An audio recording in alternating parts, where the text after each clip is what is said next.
खबर कानपुर से, जहां पर कानपुर विकास प्राधिकरण की टीम ने अवैध तरीके से बनाए गए 80 रिहायशी मकानों को तोड़कर धराशाही कर दिया है, जबकि कई अन्य मकान मालिकों को जमीन खाली कराने का नोटिस जारी किया गया है। पीड़ितों का कहना है कि यहां के लेखपाल के साथ मिलकर जमीन बेचने वाली कंपनी BACL ने बड़ा घोटाला किया है। कंपनी मालिकों ने छल कपट करके पीड़ितों को फंसाया है, ऐसा स्थानीय निवासियों का कहना है। वहीं केडीए के अधिकारियों ने बताया है कि पीड़ितों की पीड़ा को ध्यान में रखते हुए केडीए की ओर से BACL कंपनी के साथ ही अन्य धोखाधड़ी में शामिल सहयोगियों पर मुकदमा दर्ज किया गया है। साथ ही मामले पर एक जांच कमेटी गठित की गई है जो मामले का संज्ञान लेगी।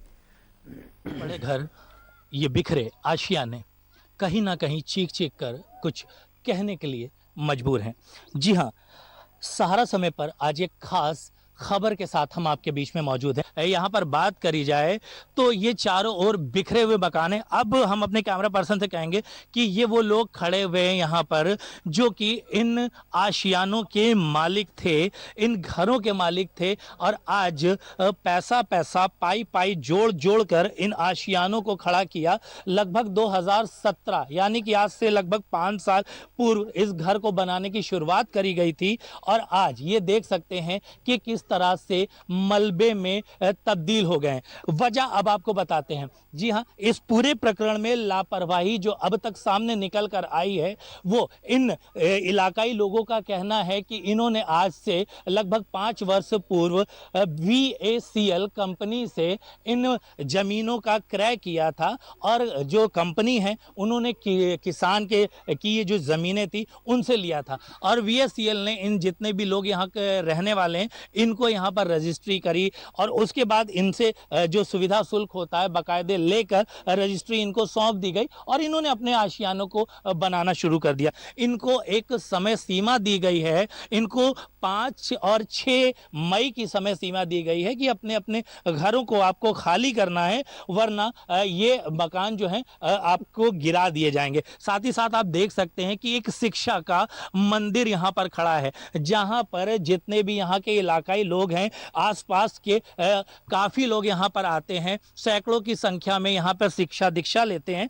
अनुराग जी, क्या प्रकरण हुआ था, क्या वजह रही जो एकदम से आकर ये मकान गिरा दिया गया, और क्या कोई नोटिस वगैरह आपको यहाँ पर दिया? किसी तरह की सर कोई नोटिस नहीं दी कि हम लोगों ने BACL कंपनी से 2018 में मकान खरीदा, मकान बनवाया, मकान बनवा के रह रहे थे 4 साल। किसी तरह की कोई समस्या नहीं थी। 21 तारीख को केडीए आया, केडीए ने कहा हमारी जमीन, और पूरी तरह से दस्तीकरण कर दिया।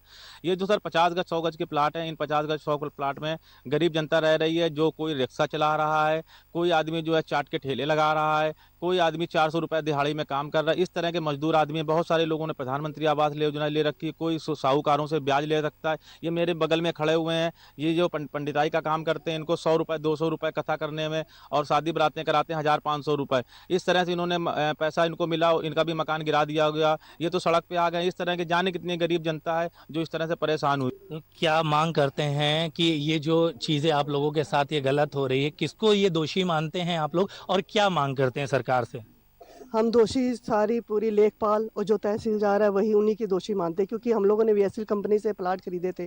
अब बीच में लेखपाल ने ही हम लोग को जब ये प्लाट देता तो लेखपाल से ही इंसान पूछता है, तो लेखपाल को जब पता था कि ये सब चीज़ है तो उन्होंने ऐसा क्यों किया? क्यों उनको बेघर मत करें। तो ये देख सकते हैं कि इन आंखों में आंसू दिख रहे हैं, क्योंकि जिंदगी भर की किसी की पूंजी होती है रोटी कपड़ा और मकान, और आज लगभग सभी कुछ इनके जीवन से छीनता हुआ नजर आ रहा है। अब ऐसे में ये जितने भी इलाकाई वाशिंदे हैं, इनका CM योगी से एक केवल ये दरख्वास्त है कि जो भी दोषी अधिकारी हैं उनको यहाँ पर जांच कराने के बाद उनको सजा दी जाए, और अगर यहाँ पर किसी तरह की कोई कमियां हैं तो इनको एक अस्थायी आवास प्रदान किया जाए, इनको एक रहने के लिए एक जगह मुहैया कराई जाए। कानपुर से कैमरा पर्सन रवि शर्मा के साथ अनुराग श्रीवास्तव, सहारा समय।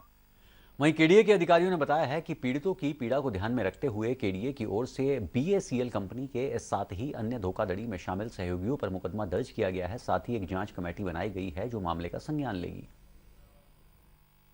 ये एक बिनगवा क्षेत्र है जहां पर पूर्व अधिकारी द्वारा एक ध्वस्तीकरण आदेश पारित किया गया था।